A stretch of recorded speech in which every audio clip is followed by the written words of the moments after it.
भाजपा नेता शहजाद पूनावाला ने कहा, यह पहली बार नहीं है जब उच्च न्यायालय ने उनके इस बेतुके प्रोपगेंडा को खारिज करने का काम किया है। जब उनके कांग्रेस पास पर्याप्त समय था तब वे उच्च न्यायालय या किसी अधिकारी के पास नहीं गए और अब वे लोग प्रतिशोध चिल्ला रहे हैं। यदि कांग्रेस प्रथम परिवार के अस्तित्व या उनके भ्रष्टाचार पर जनता करारी चोट करती है तो वे इसे लोकतंत्र पर चोट बताते हैं।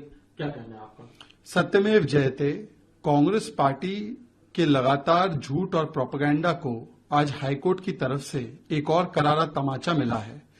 कांग्रेस पार्टी पहले तो कानून तोड़ती है, जो इनकम टैक्स उनको भरना चाहिए था वो भरती नहीं है, जो करोड़ों रुपए की पेनल्टी उन पर लगी है उसको भरने के बदले जिस प्रकार से कांग्रेस पार्टी कानून तोड़कर अपने आप को कानून और संविधान के ऊपर बताती है, और जब उन्हें चाहे अपीलेट ट्राइब्यूनल में, हाई कोर्ट में या अन्य फोरम्स पे राहत नहीं मिलती है, तब वो उसे वेंडेटा पॉलिटिक्स बताती है।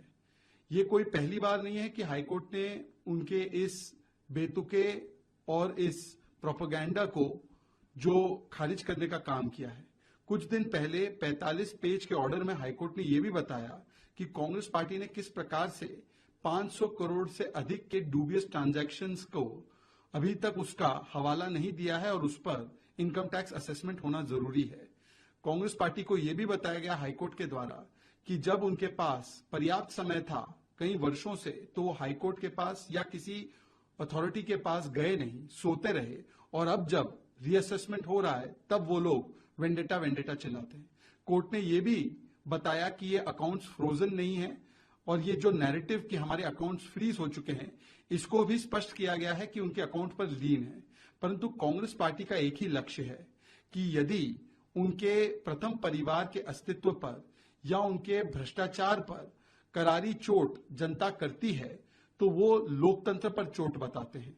जब सुप्रीम कोर्ट का फैसला उनके पक्ष में आता है तब वो जश्न मनाते हैं, जब कोई चुनाव का फैसला उनके पक्ष में आता है तो वो जश्न मनाते हैं, और अगर कोर्ट या चुनाव का फैसला उनके पक्ष में नहीं आता है तो वो लोकतंत्र को खतरे में बताते हैं। दरअसल परिवार का अस्तित्व और परिवार के द्वारा किए गए भ्रष्टाचार का आज काला चिट्टा खुल रहा है, तो उसके डर से अब वो लोकतंत्र को ही खतरे में बताते रहते हैं, और भारत के लोकतंत्र को बदनाम करने के लिए हर हथकंडा अपनाने से चूकते नहीं है। आज इस प्रोपेगेंडा और फेक नैरेटिव पर कोर्ट का करारा तमाचा पड़ा है।